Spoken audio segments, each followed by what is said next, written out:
시청자 여러분 안녕하십니까? 광주 MBC 뉴스투데이입니다. 먼저 오늘의 주요 뉴스입니다. 수은 중독 사고 피해자들이 휴업급여를 받지 못해 이의를 제기해놓고 있지만 근로복지공단은 더딘 일처리로 일관하고 있습니다. 광주 지역 상당수의 재건축, 재개발 현장이 계속되는 잡음 속에 사업 추진에 속도를 내지 못하고 있습니다.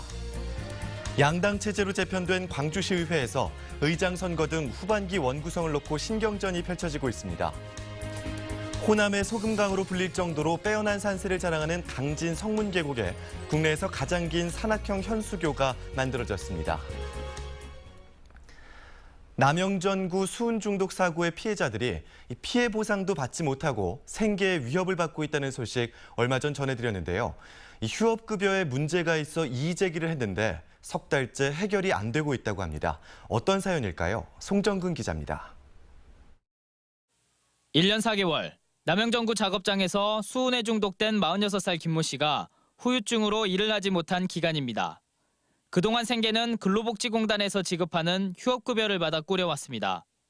그런데 지난해 5월 중순부터 10월까지 6개월가량은 웬일인지 휴업급여를 지급받지 못했습니다. 산재 인정을 받은 12명 중 9명의 사정이 크게 다르지 않습니다.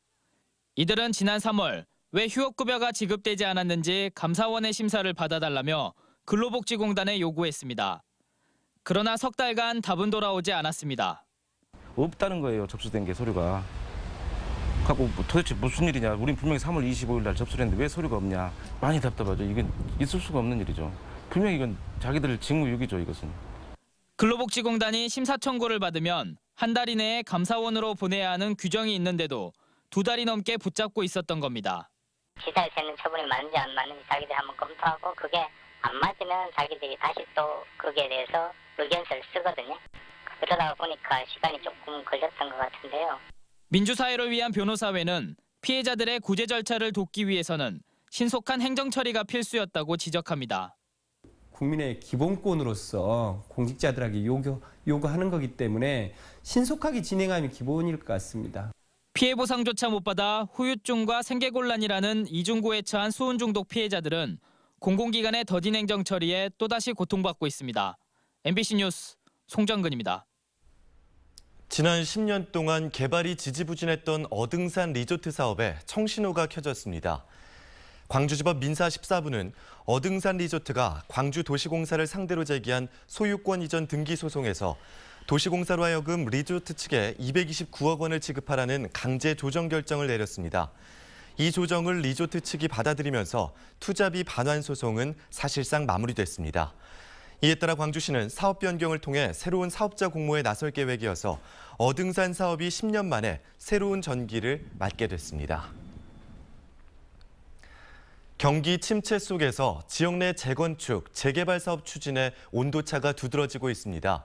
이 사업 착공이 초읽기에 들어간 곳이 있는가 하면 제자리 걸음을 하고 있는 곳도 있습니다. 정용욱 기자입니다. 지은 지 30년이 넘은 송정 주공 아파트입니다. 최근 주민총회에서 1,600여 세대를 짓는 수영대의 선수촌 재건축안이 가결됐습니다. 재건축 조합과 광주시가 이르면 다음 주에 협약을 체결하고 이후 주민 이주와 건물 철거가 마무리되면 내년부터 선수촌 건설이 시작됩니다. 재건축을 통해서 살기 좋은 아파트에서 진짜 물도 안 새고 좀 조용하고 또 여러 가지 환경이 좋은 그런 아파트 살고 싶어죠.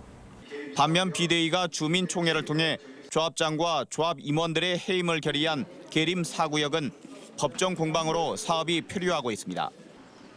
비대위가 조합을 상대로 법원에 2건의 가처분 신청을 낸 데다 입찰 담합 혐의로 약식 기소된 시공사 대표 등이 정식 재판에 회부됐습니다. 모든 조합이 투명하고 깨끗하게 개발이 되어서 동구가 발전되고 광주가 발전되는 이런 계기가 됐으면 좋겠습니다. 5,000세대의 아파트 건설이 추진되고 있는 신가동 재개발도 시공사 선정을 둘러싸고 잡음이 일고 있습니다. 비대위는 시공사가 롯데와 GS, SK 등 대기업 컨소시엄으로 구성되면서 공사비 등 조합원 부담이 크게 늘 것이라고 주장하고 있고 이 가계약서를 보면 우리 조합원 부담으로 되고 있습니다. 그러면 현재 우리 조합원들이 추가 부담금 1억이 발생한다고 하면은 재개발 안 한 것이 좋습니다. 반면 재개발 조합은 대기업 참여로 분양이 활성화돼 되려 조합원 부담이 줄 거라며 맞서고 있습니다. 향후 분양성과 단지의 프리미엄 효과를 종합적으로 분석하는 것이 필요하다고 생각합니다. 광주 지역 주택 경기가 하락세로 돌아섰다는 경기 지표가 잇따라 나오고 있는 가운데 재개발, 재건축 사업이 얼마나 빠르게 추진될 수 있을지에 관심이 모아지고 있습니다. MBC 뉴스 정용욱입니다. 양당 체제로 재편된 광주시 의회가 후반기 의장단 구성을 앞두고 벌써부터 신경전을 치르고 있습니다. 김철원 기자가 전해드립니다. 광주시 의회 후반기 의장을 뽑는 선거가 2파전 경선으로 진행되고 있습니다. 더불어민주당에서 조섭 의원이 당내 경선에서 이겨 후보로 결정됐고 국민의당에선 이은방 의원이 일찌감치 선거전에 나섰습니다. 의장이 된다면 우리 의원들께서 집행부당 견제와 감시 기능을 제대로 할 수 있도록 하고 시민과 소통할 수 있는 그런 공간들을 만드는 데 최적격자라고 봅니다. 본질에 있어서 문제 해결을 위한 의회와 또 우리 시가 협치, 상생 반드시 해야 할 필요성이 있다. 이렇게 개인적으로 생각하고 있습니다. 거기에 책임자는 저라고 생각합니다. 겉으로만 보면 더민주가 다수당인데다 국민의당보다 5석이 많아 무난한 낙승이 예상되지만 더민주가 광주시 의회 의장을 배출할지는 막판까지 가봐야 한다는 전망이 많습니다. 더불어민주당이 최근 결성한 교섭단체의 불참한 의원 2명과 무소속 의원 1명이 국민의당 후보에 투표를 할 경우 11대 11 동수가 돼 결선 투표까지 가야 하고 전반기 조영표 의장을 지지했던 더민주 소속 의원 4명이 국민의당으로 간 조 의장을 따라 투표를 하게 되면 12대 10 혹은 13대 9로도 역전될 수 있습니다. 이에 따라 국민의당은 의원들 무기명 투표에 따른 자율투표제를 주장하고 있고 더불어민주당은 의석수에 따라 의장과 상임위원장을 배분하는 국회식 방법 적용을 주장하고 있습니다.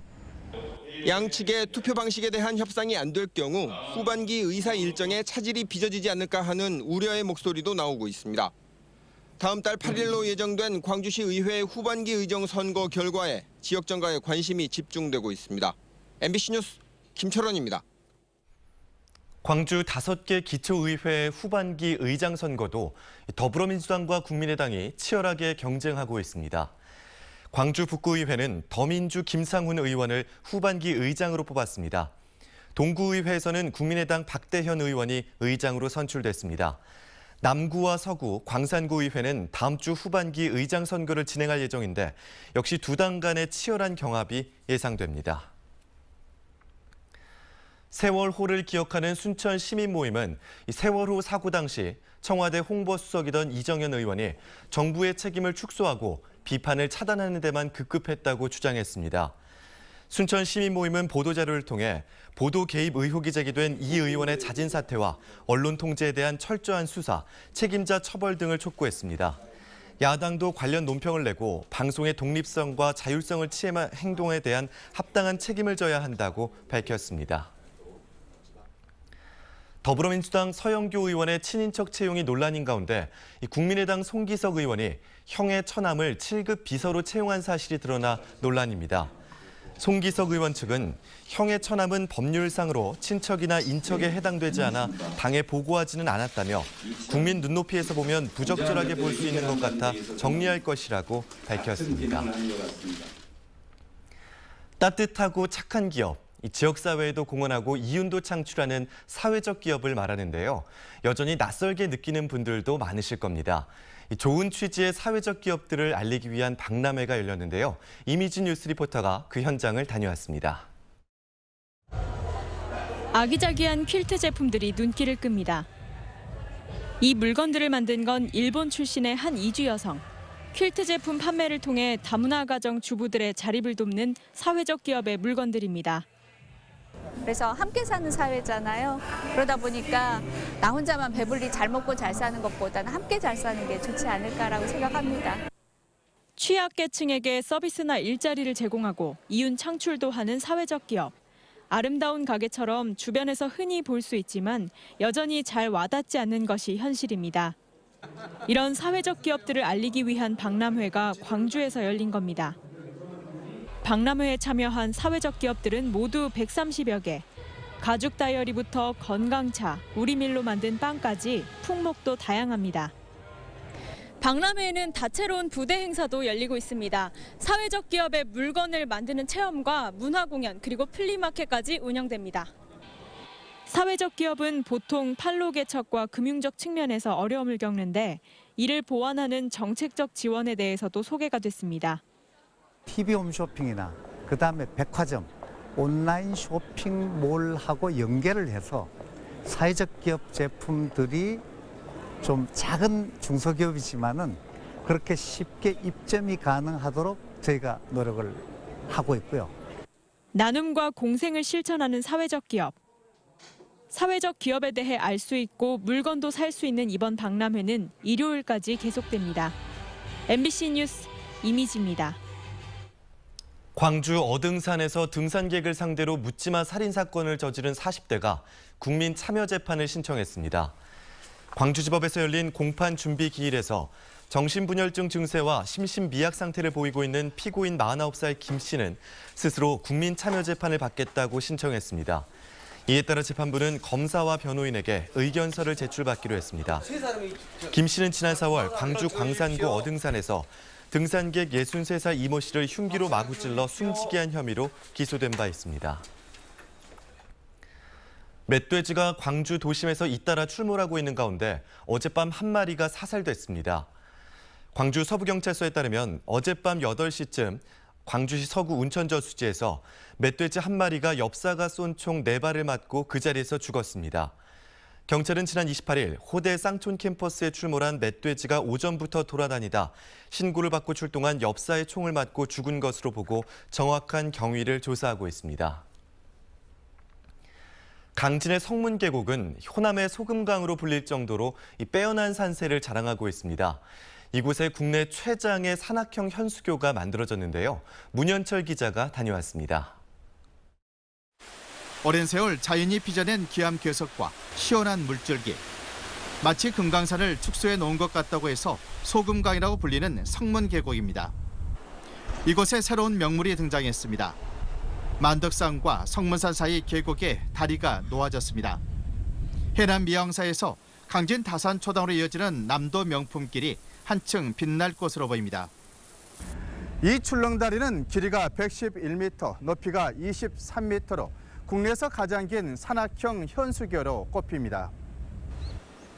사랑 플러스 구름다리로 이름 지어진 이 다리와 연결된 예쁜 숲길도 만들어졌습니다. 또한 가족, 연인 전문 등산객이 이용할 수 있는 구름다리 연결 등산로를 개설하였고 출렁다리 바로 아래 계곡에는 시원한 물놀이장도 조성돼 성문 계곡이 남도답사 1번지 강진을 대표하는 또 하나의 명소로 떠올랐습니다. MBC 뉴스 문현철입니다.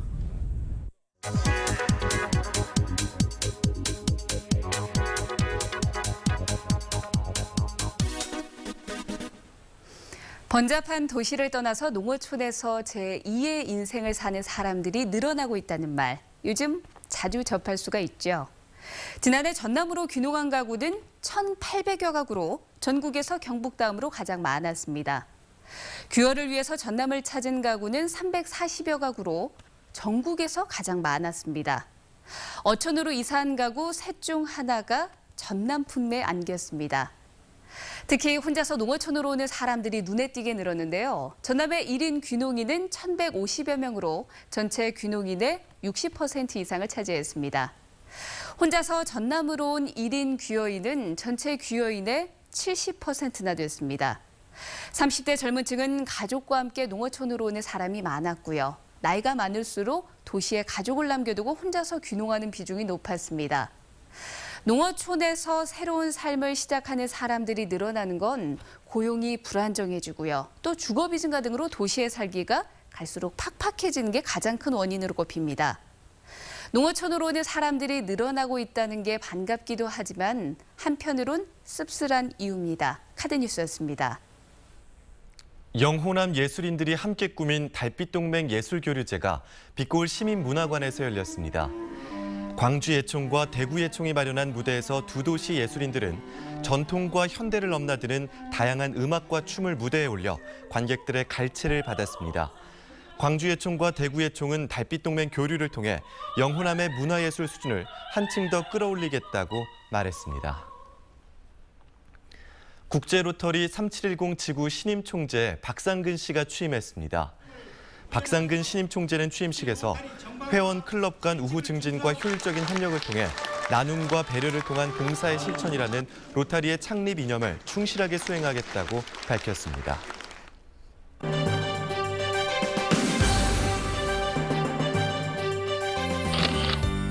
화순군의 초청으로 국민의당 상임고문인 정대철 박사가 용서라는 주제로 특강을 펼쳤습니다.